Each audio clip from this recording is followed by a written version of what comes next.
اسد الدین صاحب کا ایک ایسا بیان جس نے لوگوں کے رونگٹے کھڑے کر دیے۔ جس دیش کا نوجوان انصاف مانگ رہا ہو وہاں پیپر لیک صرف خبر نہیں بلکہ ایک بڑی چنتا ہے۔ محنت کرنے والے چھاتروں کا ایک ہی سوال ہے، ہماری کیا غلطی تھی؟ ایک ایسا سوال لے کر آیا ہوں جس کا جواب ہم سب کو مل کر دینا ہوگا۔ جب نوجوان دن رات ایک کر کے امتحان کی تیاری کرتے ہیں اور پھر پیپر لیک کی گھٹنائیں سامنے آتی ہیں تو سب سے بڑا نقصان غریب اور محنتی بچوں کا ہوتا ہے، ان کا حوصلہ ٹوٹ جاتا ہے۔ آئیے اسد الدین صاحب کیا بولے اس بات کو لے کر۔ میرے عزیز دوستوں اور بزرگوں، 12 سال سے بی جے پی کی سرکار ہے اور ہم دیکھ رہے ہیں کہ پیپر پہ پیپر لیک ہوتے رہتا ہے۔ پیپر لیک ہوا اس وقت کوئی دیش دروہی کا الزام ان پر نہیں لگایا گیا۔ مجھے افسوس کے ساتھ کہنا پڑتا ہے کہ ہزاروں لاکھوں پریوار کے معصوم بچے جو غریب پریوار سے تھے آج وہ پریشان ہیں۔ کل نیٹ کا رزلٹ آیا، میں ایسے نوجوان لڑکے اور لڑکیوں کو بھی جانتا ہوں جو آج پریشان تھے۔ انہوں نے کہا کہ پہلا ایگزام ہم نے اچھا لکھا، دوسرا امتحان لکھنے گئے تو ہمارے حوصلے پست تھے، ہم بڑے پریشان تھے۔ بتائیے ان معصوم بچوں کے خوابوں کو چکنا چور کیا جا رہا ہے، اس کا جواب کون دے گا؟ اس کا جواب کیسے ملے گا؟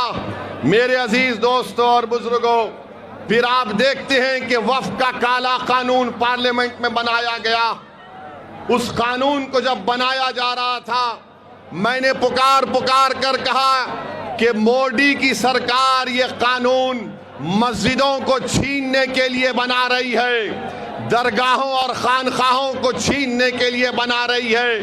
آج آپ دیکھتے ہیں کہ سنبھل میں مسجد کو شہید کر دیا گیا، سنبھل میں مسجد کو شہید کر دیا گیا، اور آج آپ دیکھتے ہیں کہ سہارنپور میں جو ایک مسجد ہے اس کو نوٹس دی جا رہی ہے کہ 6 کروڑ جرمانہ بھرو یا 15 دن میں اس کو شہید کر دیا جائے گا۔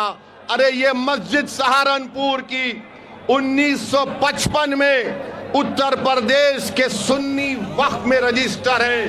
بتاؤ آخر یہ کس بنیاد پر اتر پردیش کی بابا کی سرکار مسجد کو توڑنے کی نوٹس دیتی ہے؟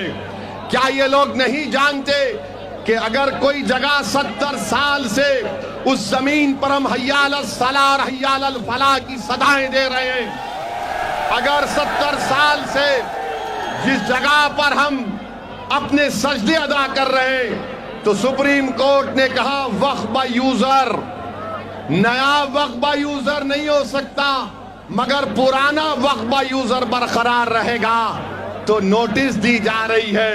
افسوس ہوتا ہے کہ اتنا ظلم کیوں کیا جا رہا ہے۔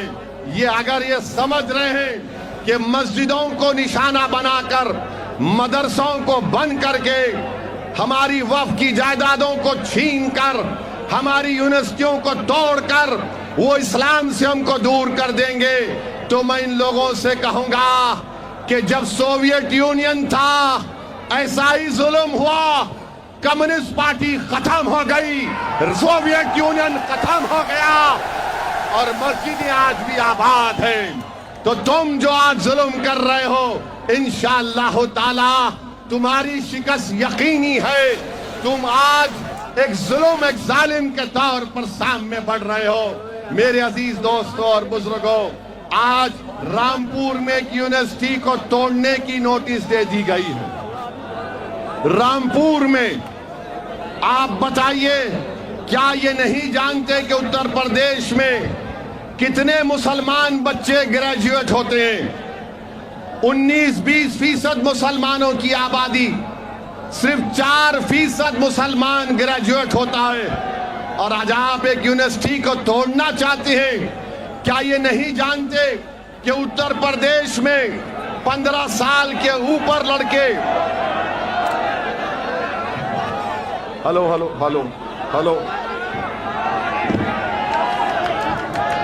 اتر پردیش میں